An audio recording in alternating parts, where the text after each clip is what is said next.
There have been a lot of questions about the Secret Service's DEI policy and its impact on the Trump assassination attempt. Today, we're going to discuss the source of these problems. Hello out there. I am trying to get through. With cold, blunt analysis cradled in the warmth of reasoning, it's time for Johnny Walker Dread to straighten you out on a thing or two.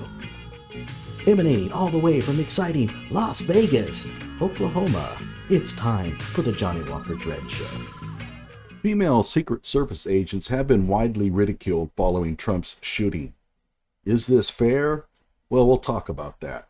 Perhaps you forgot an incident that happened with Kamala Harris' Secret Service contingency not too long ago. Let me now refresh your memory. This is an article from just last April. Secret Service scuffle prompts DEI vetting scrutiny by Susan Crabtree. An incident involving a physical attack by a female Secret Service agent tasked with protecting Vice President Kamala Harris is raising questions about whether the agency had thoroughly vetted her during her hiring and whether an ongoing push to increase the numbers of women in the service, we'll show you a clip about that here in a moment, and boost overall workforce staff played a role in her selection. The Secret Service agent assigned to Vice President Kamala Harris was removed from her duties Wednesday after physically attacking the commanding agent in charge and other agents trying to subdue her. Several sources in the Secret Service community identified the agent who physically attacked her superior as Michelle Herzeg. The altercation occurred at approximately 9 a.m. at Joint Base Andrews, the home base for Air Force One and Air Force Two. Herzeg showed up at the terminal and began acting erratically, grabbing another senior agent's personal phone and deleting applications on it. What the hell? The other agent, a shift leader, was able to recover his phone and then acted as if nothing had happened. Odd. But Herzeg's bizarre behavior didn't stop. She then began mumbling to herself, hid behind curtains, and started throwing items, including menstrual pads, at an agent, telling him that he would need them later to save another agent, and telling her peers that they were going to burn in hell and needed to listen to God. Yeah, this is probably part of the new DEI Secret Service trainings. Menstrual pads as weapons. A 1-hour workshop. Herzeg also screamed at the special agent in charge, rattling off the names of female officers on the vice president's detail and claiming they would show up and help her and allow her to continue working. Wow. At that point, other agents on the scene believed Herzeg was suffering from a mental lapse, and the superior officer approached her to tell her she was relieved from the assignment. Well, I bet that's going to settle her down. Oh, I guess it doesn't. That's when she snapped entirely. Oh, man. Herzeg then chest bumped and shoved her superior, then tackled him and punched him. Well, wait. So if she tackled him and punched him, is he a DEI hire as well? The agents involved in restraining Herzeg were especially concerned because she still had her gun in her holster. They wrestled her to the ground, took the gun from her, cuffed her, and then removed her from the terminal. The agent was immediately removed from their assignment. Following the incident, Secret Service agents and officers are privately questioning the hiring process and whether the agency had adequately screened Herzeg's background. Some also wonder whether her hire was part of a diversity, equity, and inclusion push, DEI, in response to years of staff shortages that may have required the agency to lower its once strict employment standards and physical performance to reach quotas for female agents and officers.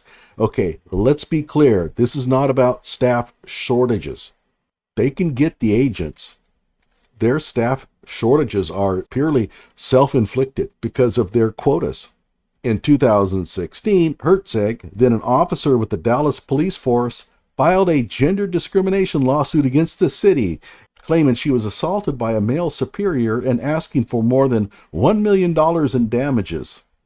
The suit alleged that Herzeg was targeted for being a female officer and treated less favorably, and was retaliated against after she reported sexual harassment and illegal actions of other officers. Man, she sounds like the perfect DEI hire.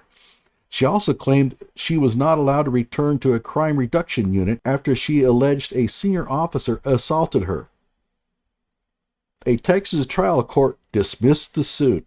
Herzeg appealed, and a Texas Court of Appeals affirmed the lower court's decision and denied a rehearing. They weren't having any of it.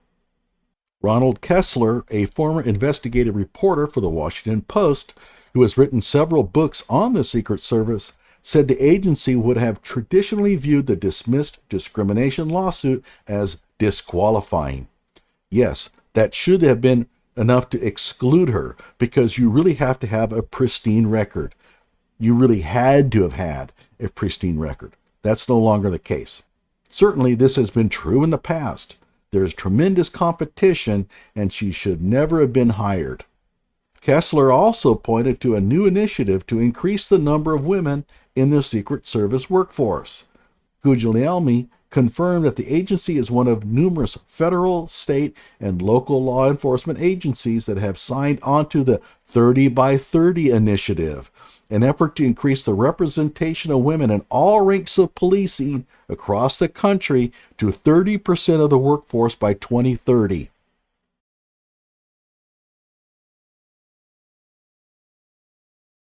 Claims that the Secret Service's standards have been lowered as a result of our signing this pledge are categorically false, Guglielmi told RCP. According to the initiative's website, women currently make up only 12% of sworn officers and 3% of police leadership in the U.S., a low statistic that 30 by 30 advocates say undermines public safety.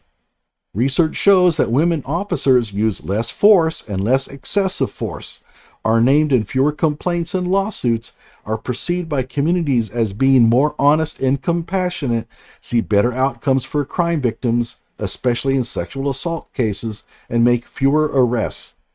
I believe the make fewer arrests part. The rest of that I don't believe at all. It is critical that participating agencies focus on increasing the representation of all women. They must account for the diverse experiences of all women of all backgrounds and life experiences to better promote the creation of a diverse and inclusive workplace for everyone. Yeah, never mind protecting the president. That's not important. The Secret Service has an Inclusion and Engagement Council, which pledges to become the agency's game changers when it comes to helping the agency build, foster, create, and inspire a workforce where diversity and inclusion are not just talked about, but demonstrated by all employees through every action, every day. In other words, if you don't believe in the DEI mantra, you get fired. That's what they're saying by demonstrated by all employees. You have to adopt a certain mindset if you're going to stay employed. So let's hear from the Secret Service agency head. To expand hiring, they're aiming to have 30% women recruits by 2030, and even allowed YouTube influencer Michelle Carre to train with agents. Oh yeah, because that's the best way to protect our dignitaries. Okay. A YouTube influencer. But I'm very conscious as I sit in this chair now of making sure that we protect the president, protect ex-presidents, protect foreign dignitaries, right? We need to attract diverse No. candidates and ensure that we are developing and giving opportunities to everybody in our workforce, and particularly women. Okay, so in other words, the purpose of the Secret Service is to employ people. It's not about protecting people, it's about employment. That's what she's saying. That's her main drive. That workforce will be pivotal for the 2024 campaign season, which for the first time includes a former president who already has lifetime protection.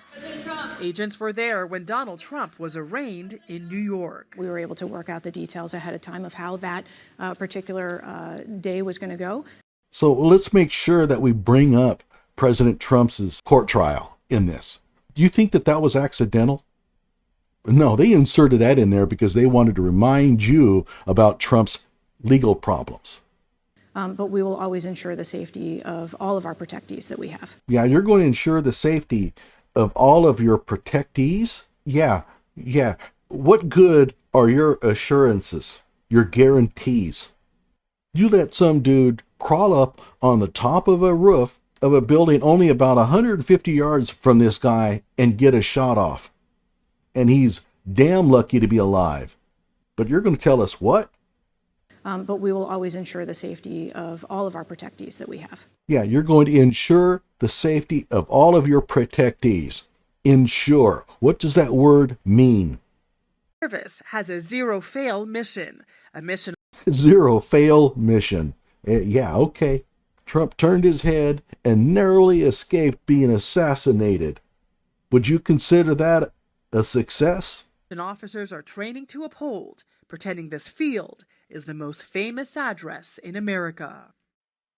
Okay, so let's see how other countries are handling this big push for DEI. Okay, so this is the Black Watch.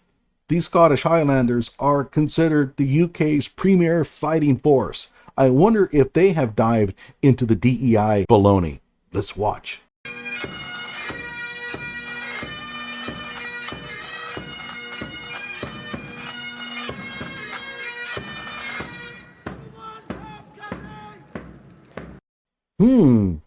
I don't think so. You may be wondering, who's in the car? That's the royal family. You see, when it comes to guarding the royal family, the UK doesn't mess around. Now, who are these people? These are Gurkhas. And anybody who knows anything about the military knows the Gurkhas. They are considered to be an extremely elite fighting force. Let's watch.